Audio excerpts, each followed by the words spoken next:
Okay, let's talk about setting up your own daily meditation practice. So meditation, like most things in life, works best if you practice it consistently. And so it's a good idea if you really want to try to see the benefits from meditation, it's a good idea to do it every day. And I highly recommend meditating first thing in the morning. So before you look at Instagram, before you start thinking about your day and everything you have to do that day, if you sit down and meditate right away when you wake up, that's when the mind is the quietest. And then it also helps set the tone for the rest of the day. So personally, I usually wake up and make a cup of tea, maybe green tea with a little bit of caffeine to wake up a little bit, but not too much caffeine. Then I'll stretch for about 5 minutes or so, nothing too rigorous, just a little bit of movement to help wake up the body a little bit with lots of breathing, and then sit right down in meditation before I do anything else. And so that's a good way to set the tone for the rest of the day and help keep you calm throughout the rest of the day. Okay, so that's step one for creating your own meditation practice is to meditate every day in the morning. And so step two, if you really want to go for it, if you really want to see the benefits of meditation, it's a good idea to also meditate at night. And so either when you get done with work and first come home, it might be a good time to do it, or maybe later in the evening after you've had dinner and after you've gotten settled down. But just sometime in the evening, it can also help you to then quiet the mind after your busy day. And when you're first getting started meditating, I recommend not trying to sit for too long. So 15 minutes max, or maybe 3 songs if you're using music. Because when you're first getting started, it's not very beneficial to try to sit and force yourself to meditate for a long period of time if the mind is just kind of wandering and running like crazy. It's just not useful to try to force yourself to sit for a long time. So when you're just getting started, just 15 minutes max. Okay, so step one, meditate in the morning. Step two, meditate at night, but that's optional. If you're just too busy, or that's twice a day sounds like too much, you can skip the evening meditation. Sometimes I'll miss a evening meditation if I'm just too busy or out doing other stuff. Okay, so step three is it can be good to create a meditation space somewhere in your house. So if you can find a nice quiet spot that's out of the way, it's not heavily trafficked, there aren't people walking by it all day long, that can be good. And it might also help to set up some kind of a little altar, so a little table or a stool that you can place objects on that are calming to you. So maybe statues of Buddhas or Hindu deities, just anything that when you look at it, it brings you a sense of calm or a sense of peace. That's a good thing to place on an altar. And so by doing that, you start to create a little meditative space so that as soon as you sit down in this space you've created, your mind automatically starts getting into that meditation state. Okay, so that's all you really need to create your own meditation practice. So meditate every day in the morning, meditate at night also, but that's optional if that's too much, and create your own meditation space. One thing, so for meditating in the morning, it's ideal to sit for at least 15 minutes, but if you get up really early and you have to rush out early, even just sitting for 5 minutes, or even if 5 minutes, you don't have time for 5 minutes, even just 30 seconds, but just getting in that habit of sitting down and trying to be quiet every day will help you, even if it's just for a little bit. Okay, so any questions about that, about setting up your own meditation practice?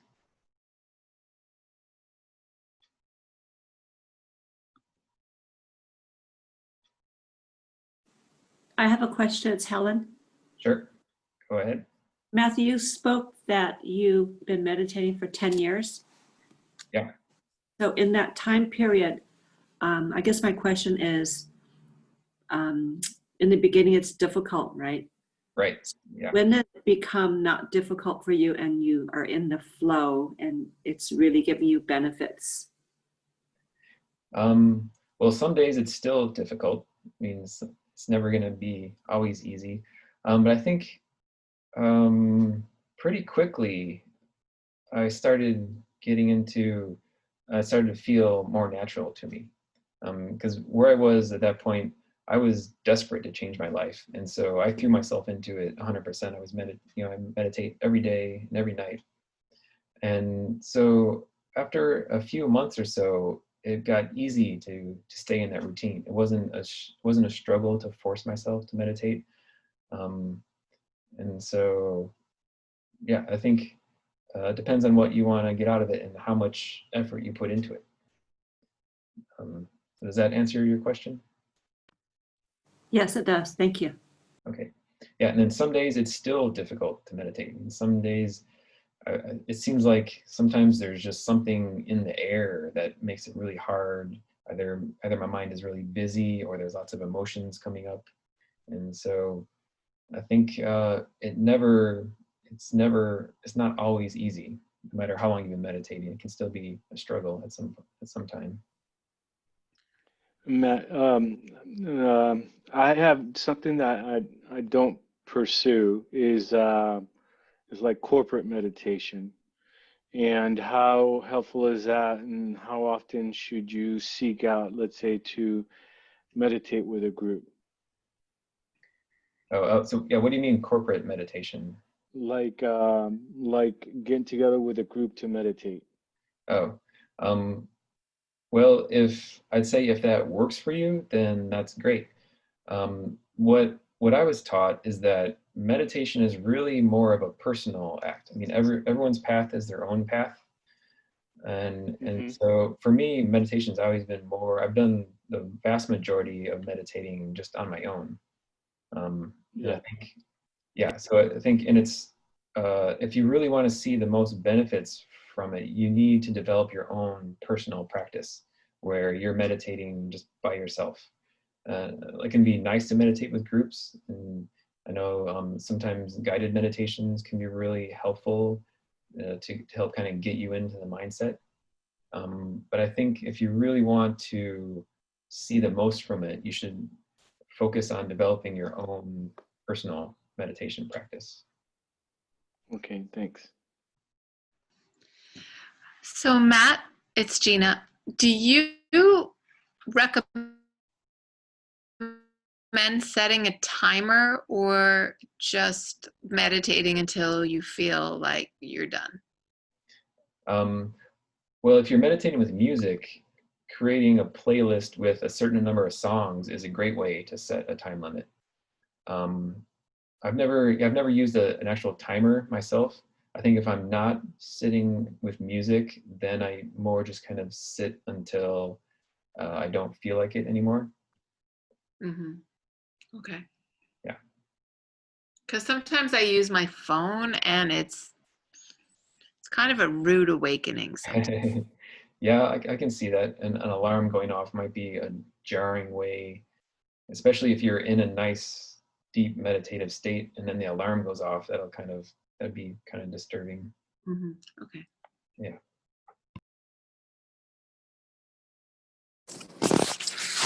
Hey, Matt. Thanks for all your thoughtful sharing. And I appreciate the comment about turning off the internet to reduce the frequencies around you. Um, sorry, I'm actually making some golden milk. I guess where I was going with this,